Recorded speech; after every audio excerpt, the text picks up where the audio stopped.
Right, let's meditate. But today, we may just improvise a little bit. So, just as an introduction, we may just keep the same principle for meditation to go into Samadhi. But in the process, I want to try out something a little bit different. But in principle, we're going to go into the same place, into Samadhi, and find our eternal home, so to speak. If you haven't looked at my video about Samadhi, please find it somewhere. I often talk about it. Basically, it's about no mind and no self. And what we do today is Namu-Amida-Butsu. That's called the Nenbutsu. Nenbutsu is in Japanese. Nen is have a calm, quiet mind. And Butsu is Buddha. So it may be understood as meeting the Buddha, calm and quiet mind. But I can also say that the Buddha may be representing the nature's way. So in this case, when we say Namu-Amida-Butsu, you would sort of throw away yourself for the power of Amida Buddha, for compassion and wisdom. But you can also say you let go of yourself, ego, and even your mind that causes lots of trouble. So for the time being, you can say Namu-Amida-Butsu to indicate you go into Samadhi.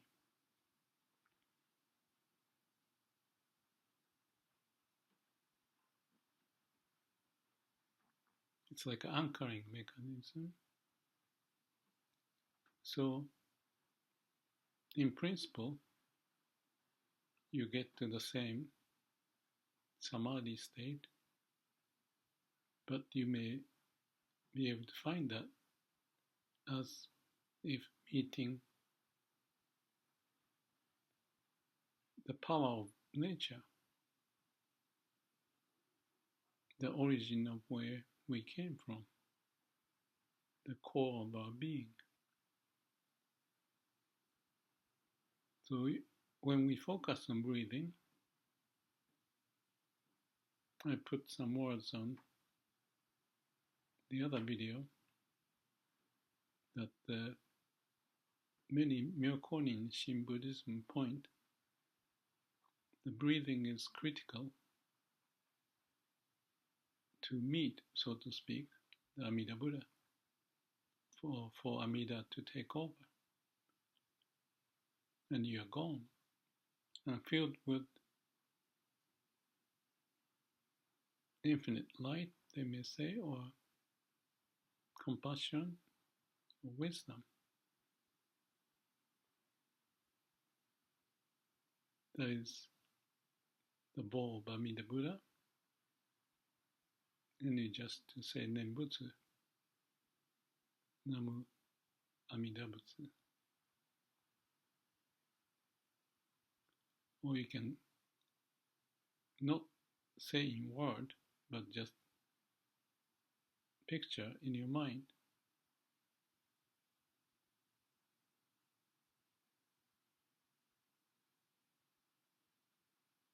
For you to let go of yourself and nature to take over.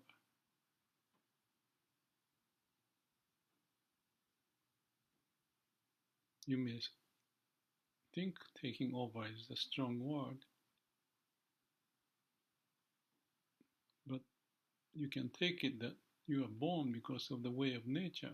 Without that, you don't exist. It's a nature's way. So all Shin Buddhism, the Myokonin, says the same thing. Amida Buddha represents the nature's way. So from that point of view,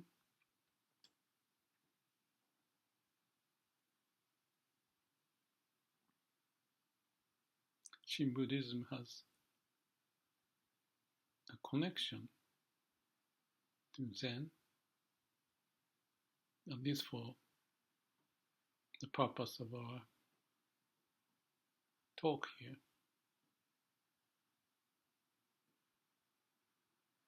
It goes back to the origin, maybe also explain as you or us going back to the Garden of Eden.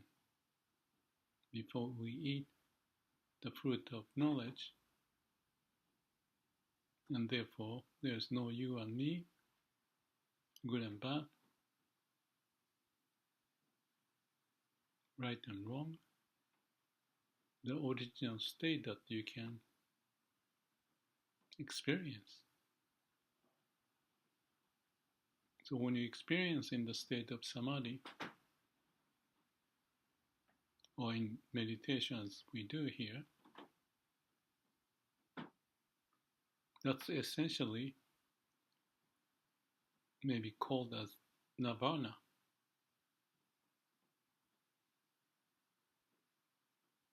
Why so? Because it's filled with Amida's vow for wisdom and compassion, or nature to take care of us, which you don't wait until you die, but like a Copernicus revolution, your self-power is taken over by the other power, the nature's way, as in meditation with no self, no mind. That's the same.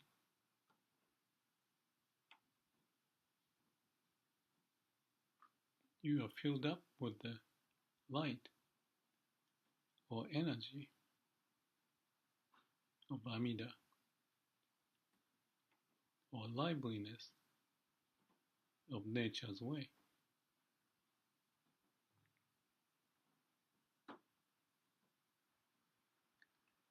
So when I talk about breathing or inner body sensation,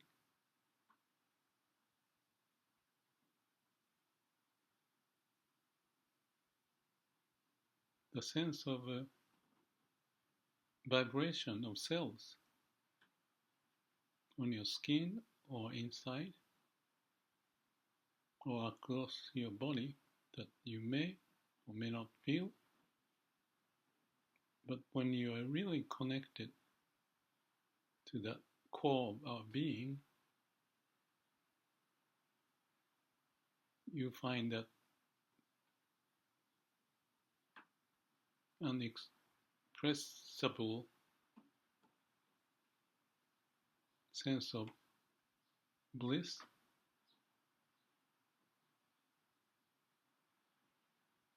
or to then appreciate that we realize it's not us to live, but for the other power, the nature's way, to prevail. If you struggle in your mind to sit, instead of giving up what you're struggling and who struggling is, and the mind empty and no self, you can accomplish the same by Namu-Amida-Butsu. Or you can silently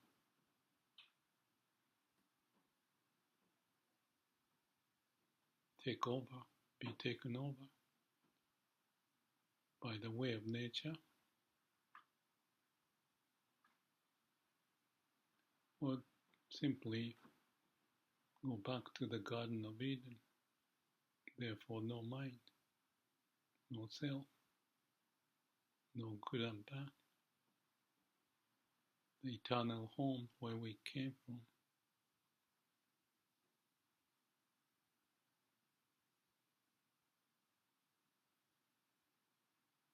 Yes. What I realize is that I may talk with video about the concept to communicate, but the whole point of it is experiencing it, direct experience. There's no word necessary to connect to the root. Before you ate the fruit of knowledge, before the original sin, as Christianity may point out, you may pray for God, or the equivalent is not to you, to God as separation or separated entity, but let go of yourself.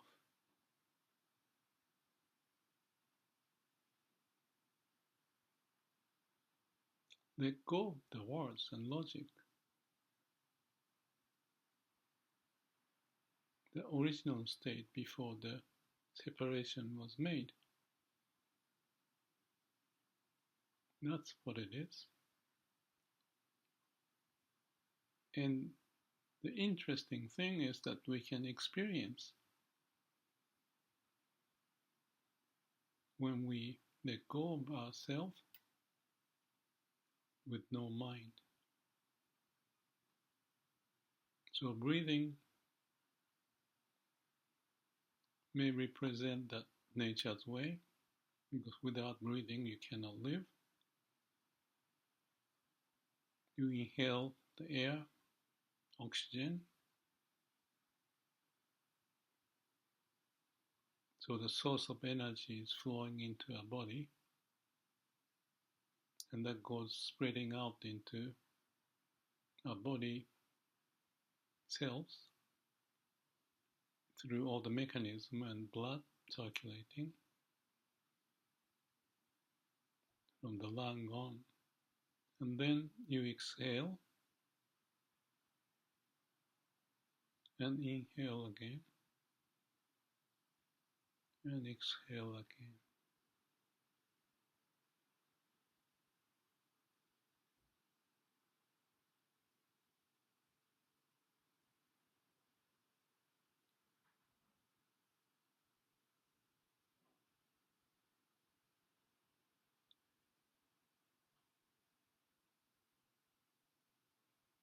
No need to think, you are letting go. No need to seek for it. It will fill up as the breathing will take place. As you exhale, when you inhale, the energy, source energy comes in.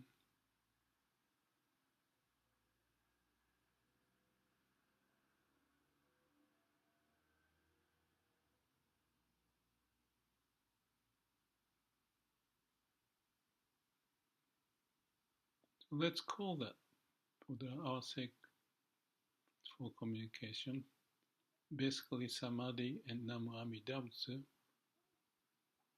in principle is equivalent. And in Christianity, the Garden of Eden before the sin.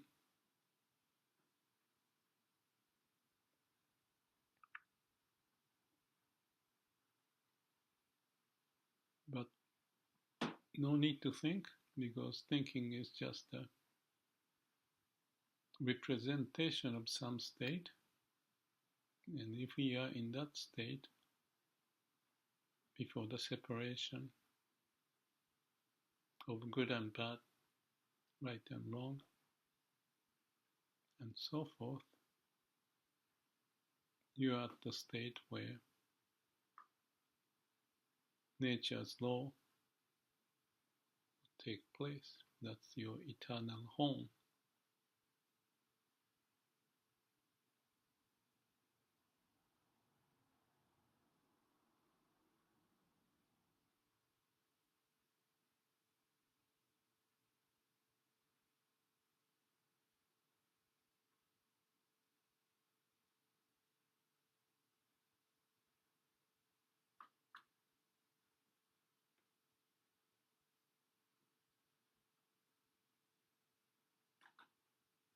So when you start to think of anything or seek for something, just notice that the mind is playing the game,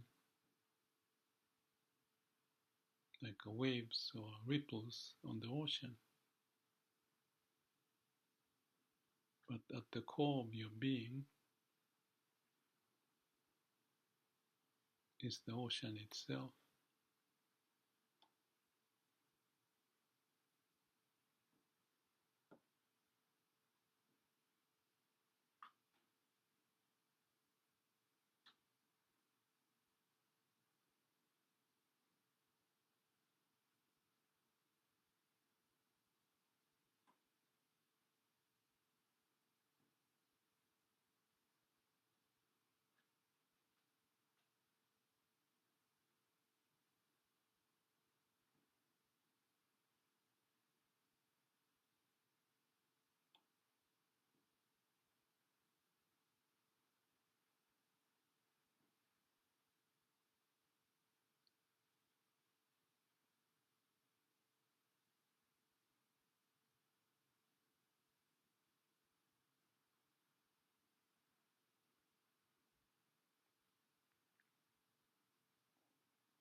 So beyond words, your direct experience may indicate that you are one with the way of nature,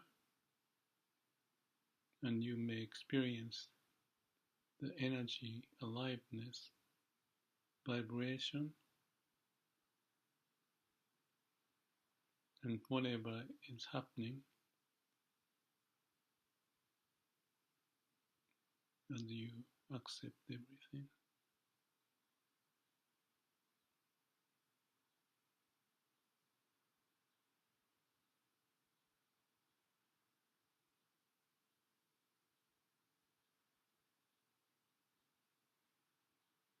You can say Namu-Amida-Butsu, or you can be just silent.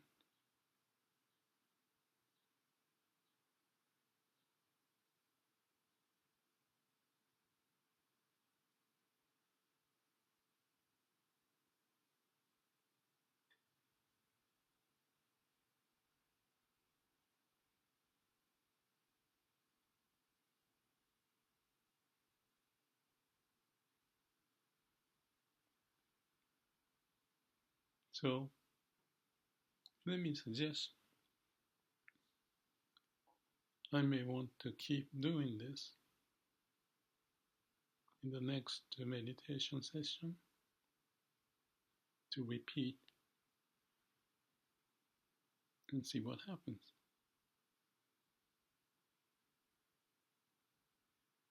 You may find the source of creativity, wisdom, compassion, and meet Buddha, appreciating life, and you go back to work